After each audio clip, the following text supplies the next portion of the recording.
Hello and welcome to the third module of the unit, which is devoted to the International Study Group on Ethnomathematics and its influence on the development on the program Ethnomathematics in the project of ISGEm awardees multimedia online resources, AMOR.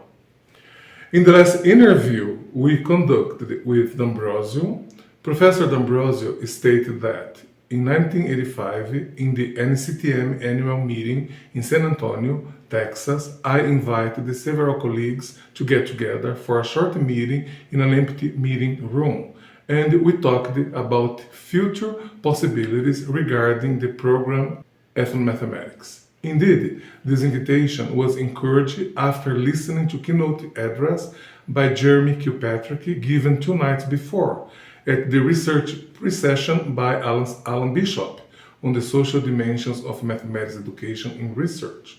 Both clearly recognized the ethnomathematics as an important option for mathematics education.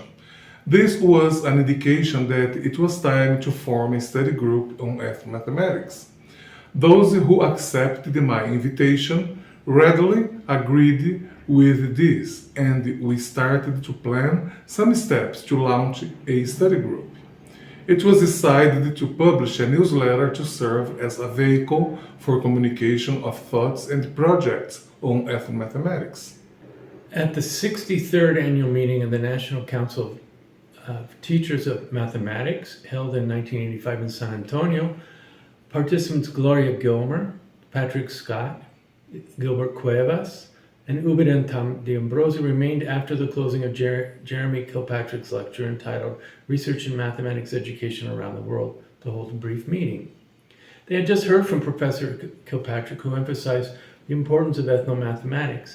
As well, they were impressed by the lecture entitled The Social Dimensions of Mathematics Education given by Alan Bishop from the University of Cambridge in the research pre-session in the 2 previous nights of the conference. In this meeting, Professor D'Ambrosio explained that the concept of ethnomathematics had already at the time generated a vigorous interest in academic community, and thus it would be important to create a study group. These participants readily agreed and began to plan the group's initial activities. Meanwhile, several researchers and mathematics educators at the 1985 meeting in the National Council of Teachers of Mathematics took up Ubiratan's challenge and organized the International Study Group on Ethnomathematics, ISGEm. The organization's name was international since ethnomathematics it is a worldwide phenomenon, and several international educators participated in that first meeting. Some scholarly organizations are called societies, to indicate a gathering of experts in the field.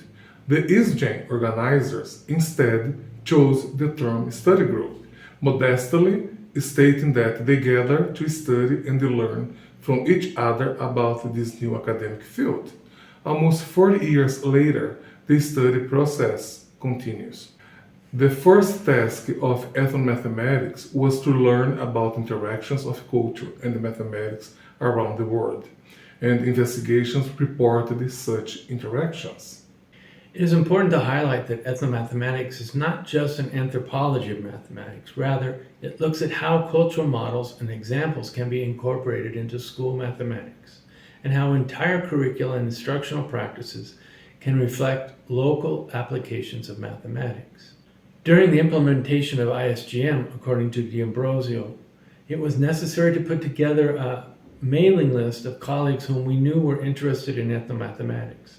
Plans were made to arrange for special sessions on ethnomathematics at the Inter-American Mathematics Education Conference that was to be held in Guadalajara, Mexico, and at the next NCTM annual meetings.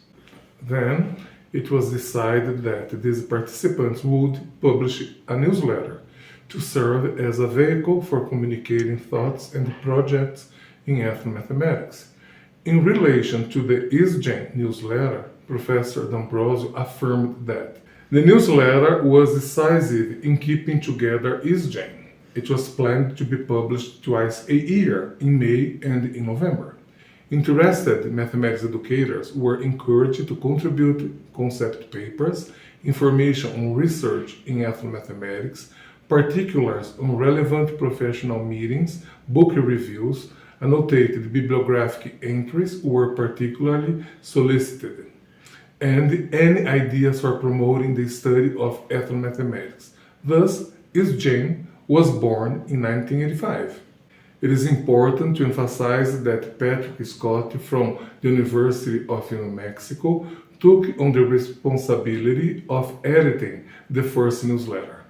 According to the initial plans proposed by the group members, the newsletter would be published twice a year, again in May and in November. Initially, for the implementation of ISGEm, each member of the advisory council will gather a discussion list of colleagues who would be interested in ethnomathematics.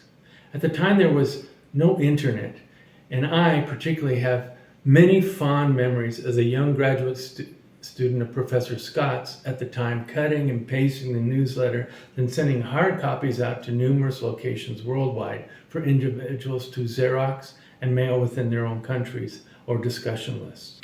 Plans were also drawn up to provide sessions on ethnomathematics at various international congresses, such as, for example, the Inter-American Conference on Mathematical Education and the National Council of Teachers of Mathematics, as well organization of the publication of the ISGEm newsletter.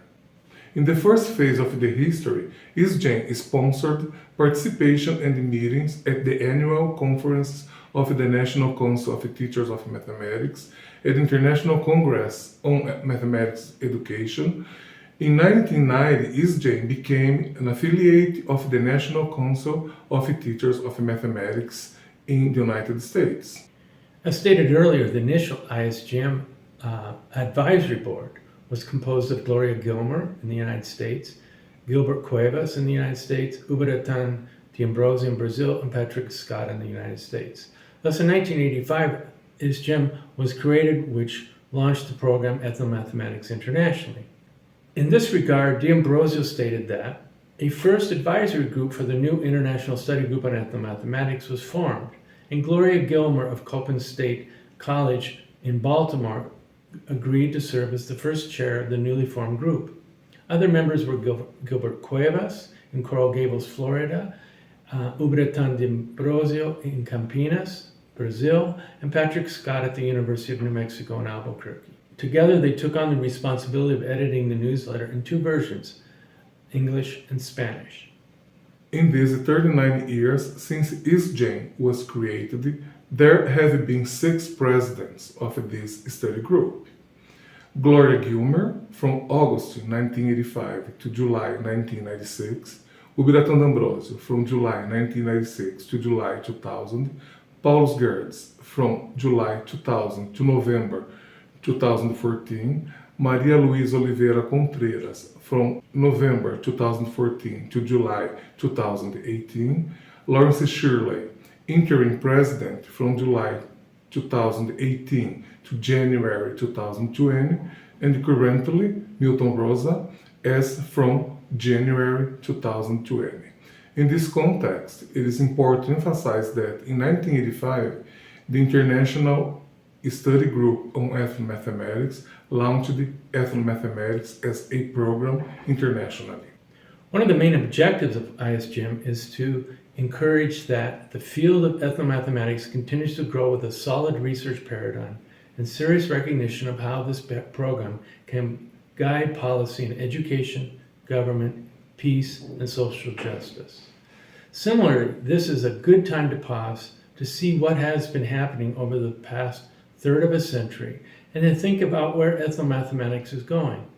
Ethnomathematics is a study field which partly grew out of the history of mathematics.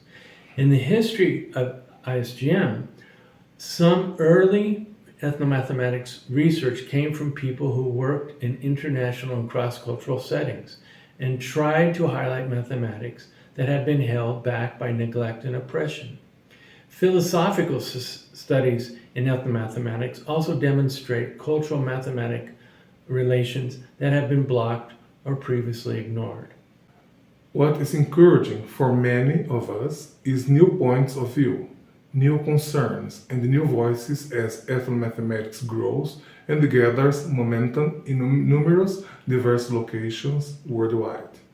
In recent years, with new voices and young scholars researching and publishing, there has been a surge in concerns for oppressed and left out marginalized peoples and themes related to decolonization. As ISGEm and ethnomathematics in general move on past these 39 years, the challenges of these times fit into the underlying objectives of ethnomathematics. It is also time for ISGEm to answer this call. So next, in Module 4, we will discuss the 6 dimensions of ethnomathematics as a program. Thank you very much for your attention. Thank you very much for your attention.